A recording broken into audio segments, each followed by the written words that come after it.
আমি আনিশার সঙ্গে খেলার খবর নিয়ে মুম্বাইয়ে বিসিসিআই এর হেডকোয়ার্টারে ভারতের টি-20 বিশ্বকাপ স্কোয়াডের প্রেস কনফারেন্সের হাইলাইটস। বিসিসিআই এর প্রধান নির্বাচক অজিত আগারকার কি বললেন, রিঙ্কু সিং এবং শুভমান গিল কি ভুল করেছেন, কিংবা কেএল রাহুল কেন জায়গা পেলেন না। যখন আসন্ন টি-20 বিশ্বকাপের জন্য 15 সদস্যের টিম ইন্ডিয়া দলে সঞ্জু স্যামসনকে নেওয়া হলো। সঞ্জু স্যামসন মে মাসের শেষের দিকে তার প্রথম টি-20 বিশ্বকাপে যাবেন। বছরের পর বছর বিক্ষিপ্ত উপস্থিতি এবং অসংলগ্ন পারফরমেন্সের পর স্যামসন এই বছরের ইন্ডিয়ান প্রিমিয়ার লিগের সময় প্রতি মুহূর্তে তার সেরা খেলাটা দেখিয়েছেন। রাজস্থান রয়্যালসের জন্য শক্তিশালী পারফরমেন্স তৈরি করেছেন। 9টি ম্যাচে স্যামসন 161.08 রান স্ট্রাইক রেটে 385 রান করেছেন মোট। তাই তিনি কেএল রাহুলকে টপকে টি-20 বিশ্বকাপে জায়গা করে নেন। ভারতের দ্বিতীয় উইকেট রক্ষক হিসেবে ঋষভ পান্থের সাথে যোগ দেন। বৃহস্পতিবার মুম্বাইতে ভারতের টি-20 বিশ্বকাপ বাছাইয়ের পরে মিডিয়া ইন্টারঅ্যাকশনের সময় অজিত আগারকার জানিয়েছেন যে ভারতীয় দলের ক্যাপ্টেন থাকবেন রোহিত শর্মা এবং এটি তার কাছে নতুন কিছু নয়। রোহিত শর্মার আত্মবিশ্বাস, পারদর্শিতা এবং অসাধারণ নেতৃত্বের সাবলীলতা তার জন্য প্রধান কারণ। প্রধান নির্বাচক অজিত আগারকার কঠোরভাবে ভারতের টি-20 বিশ্বকাপ দলে হার্দিক পান্ডিয়ার অন্তর্ভুক্তির পক্ষে সমর্থন জানিয়েছেন।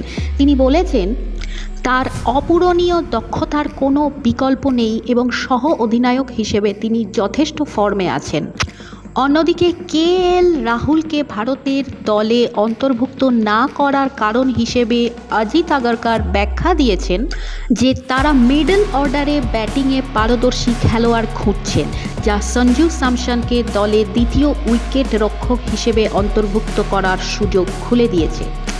চলতি আইপিএলে বিরাট কোহলির স্ট্রাইক রেটকে ঘিরে সমস্ত আলোচনার জল্পনা উড়িয়ে দিয়ে অজিত আগারকার বলেছেন, যেটি এমন একটি বিষয় যা এমনকি আলোচনা করার দরকার নেই। বিরাট কোহলির আসন্ন বিশ্বকাপ স্কোয়াডে থাকাটা অপরিহার্য। অলরাউন্ডার শিভম দুবের ক্ষেত্রে অধিনায়ক রোহিত শর্মা বক্তব্য রেখেছেন, যদি কিছু ওভার বল করার দরকার হয় শিভম দুবে তা পারদর্শিতার সাথে করতেও পারবে ব্যাটিংয়ের পাশাপাশি। অধিনায়ক রোহিত শর্মা এও বলেছেন, জসপ্রীত বুমরাকে নিয়ে তিনি এখনই কিছু বলতে চান না। আগামী 5ই জুন তো তার বোলিং সবাই দেখতে পাবে, তাই এই নিয়ে আলোচনা করার কোনো দরকার নেই।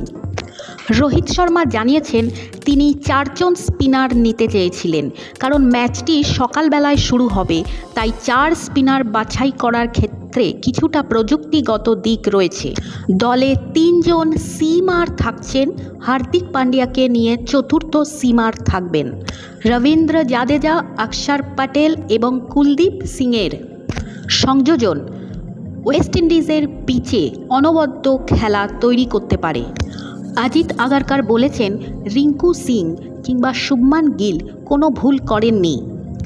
রিস্ট স্পিনারদের ব্যাপারে যথেষ্ট বিকল্প চাই, তাই বোলারদের প্রাধান্য দিতে হয়েছে। অজিত আগারকার আরও জোর দিয়ে বলেছেন, বিশ্বকাপ যদি আইপিএলের মতো হয়, যেখানে 220-230 স্বাভাবিক, তবে আমাদের দলে, ভারতীয় দলে যথেষ্ট শক্তি থাকছে।